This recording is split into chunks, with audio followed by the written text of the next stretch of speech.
Hey guys, I just want to take a second, more than a second, take a few minutes and read you one of my favorite books. If you saw my picture from Flashlight Friday, you saw that my friend Ruby Sue, the Greyhound, was already reading this book, so I figured I would read it to y'all as well. So it's called Finding Winnie, and it's the true story of the world's most famous bear.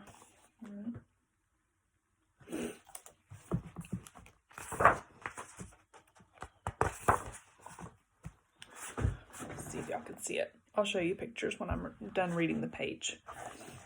Could you tell me a story? Asked Cole. It's awfully late. It was long past dark and time to be asleep. What kind of story? You know, a true story. One about a bear. We cuddled up close. I'll do my best, I said.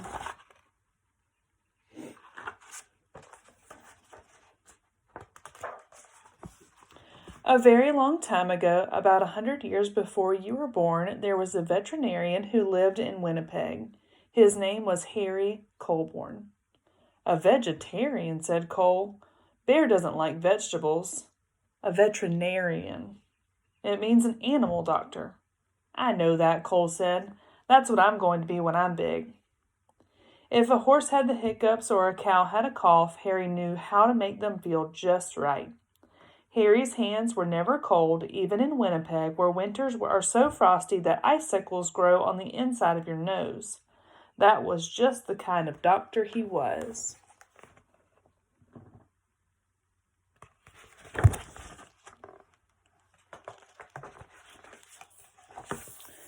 But a day came when Harry had to say goodbye to Winnipeg. There was a war far, far away, beyond the end of the country and on the other side of the ocean, and he was going to help. He would be caring for the soldiers' horses. Harry rode east on a train full of other soldiers. He leaned his head against the window, watching the land scroll by, wondering what it would be like to be so far from home.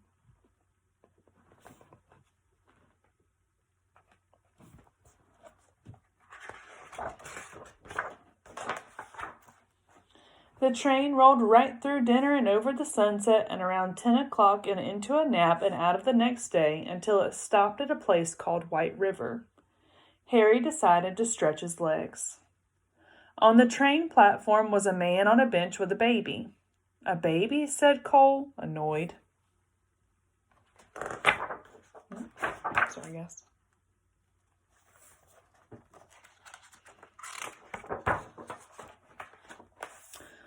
A baby bear, a cub. Harry stopped. It's not every day that you see a bear cub at a train station. That bear has lost its mother, he thought, and that man must be a trapper who got her. What do trappers do? Asked Cole. It's what trappers don't do. They don't raise bears. Raise them? You know, I said. Love them.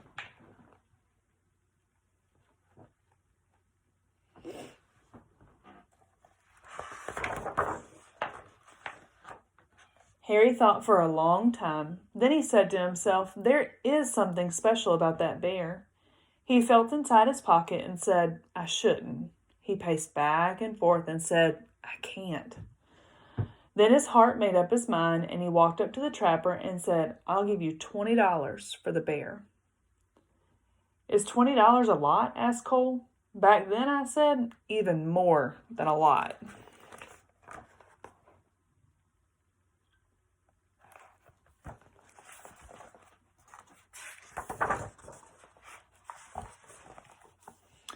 Captain Colburn, said the colonel on the train as the little bear sniffed at his knees. We are on a journey of 1,000 miles, heading into the thick of battle, and you propose to bring this most dangerous creature? Bear stood up straight up on her hind legs as if to salute the colonel. The colonel stopped speaking at once, and then, in quite a different voice, he said, Oh, hello. The men of Harry's regiment squeezed by to have a look. I've decided to name her Winnipeg, Harry told them, so we'll never be far from home. Winnie for short.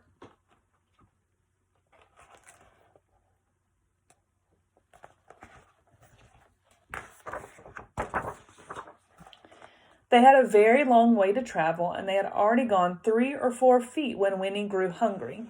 "What do bears eat?" the men wondered. "What don't they eat?" said Harry.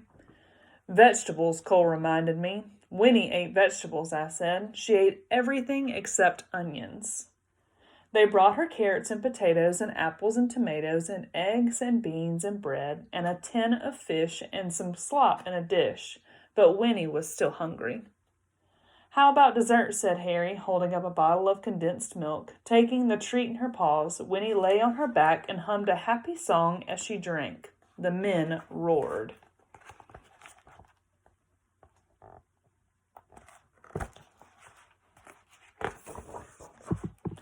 Harry and Winnie gathered with soldiers from all over Canada in the green fields of Valsitar. A whole city of tents had sprung up there. One was a hospital for horses where Harry went to work.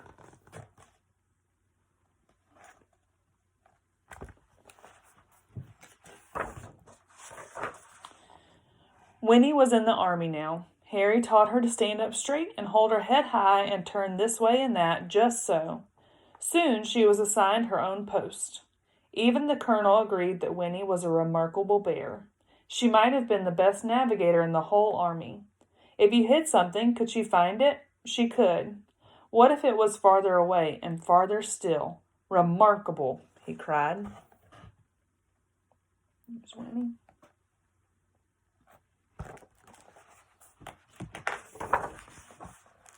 In the evenings, both of them were too tired to move.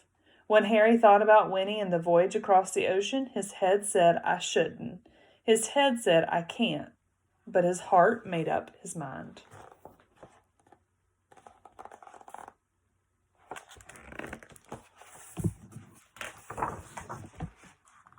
Nobody had ever tried to float so many people and animals across the Atlantic Ocean before. 30 ships sailed together carrying about 36,000 men and about 7,500 horses and about one bear named Winnie.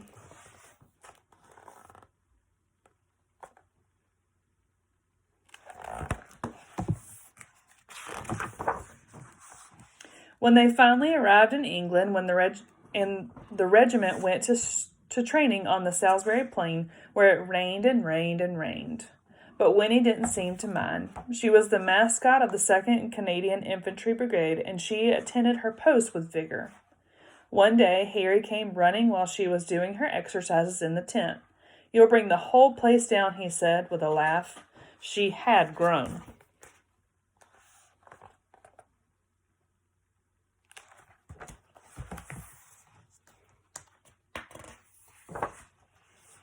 It was winter when the order came. The time had come to fight. Winnie posed proudly with the men for pictures to send home to their families. Harry thought for a long time. His head argued one way and then the other, but his heart made up his mind. He went to Winnie and said in a serious way, "There's somewhere we need to go."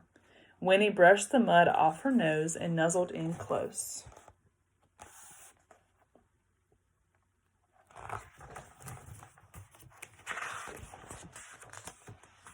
Harry drove all the way to the big city.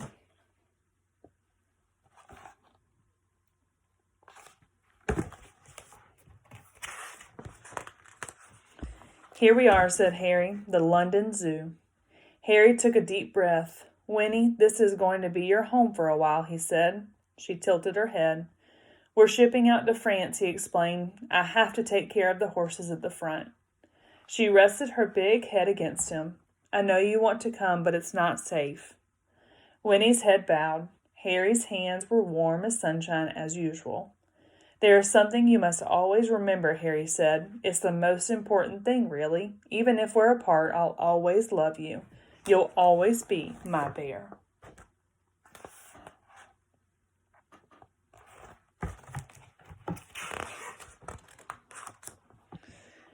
"Is that the end?"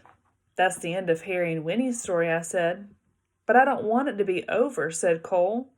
"Sometimes," I said, "you have to let one story end so the next one can begin."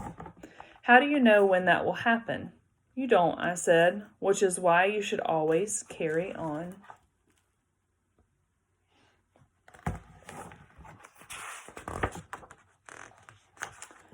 Once upon a time, there was a little boy with a stuffed bear. He'd had his bear ever since he was a baby, but somehow the boy had never found the right name for him. He tried Teddy and Edward and even Big Bear.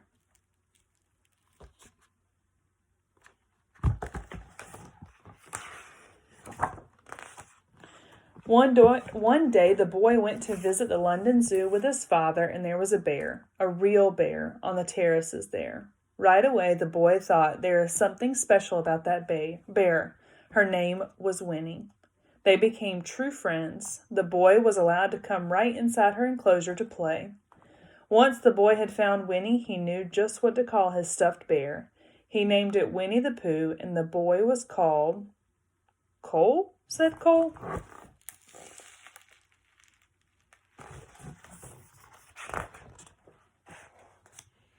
His name was Christopher Robin Milne. Christopher Robin would visit Winnie at the zoo, and then he would take his stuffed animal on all sorts of adventures in the wood behind his home. His father, Alan Alexander Milne, wrote books all about them. Harry's Winnie became Winnie the Pooh, and there has never been a more beloved bear. But what about Harry? Cole asked.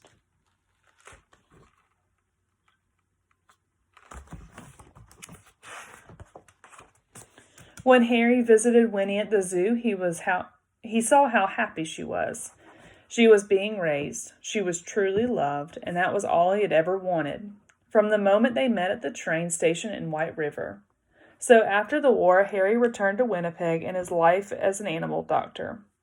Before long, he was married and had a son named Fred, and Fred had a daughter named Laureen, and Laureen had a daughter named Lindsay, which is me.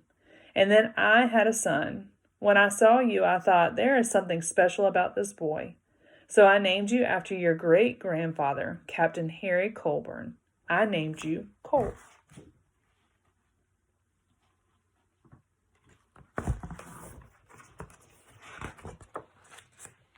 That's me, said Cole in a whisper. That's you. And that's Winnie? Yes, I said, that's Winnie. And it's all true? Sometimes the best stories are, I said. Cole's eyes grew big, and he said nothing for a long time. Then he hugged his own bear close and let out a yawn that reached far away, and they both turned over and fell asleep.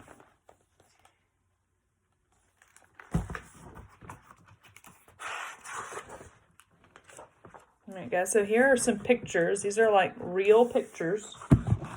All right.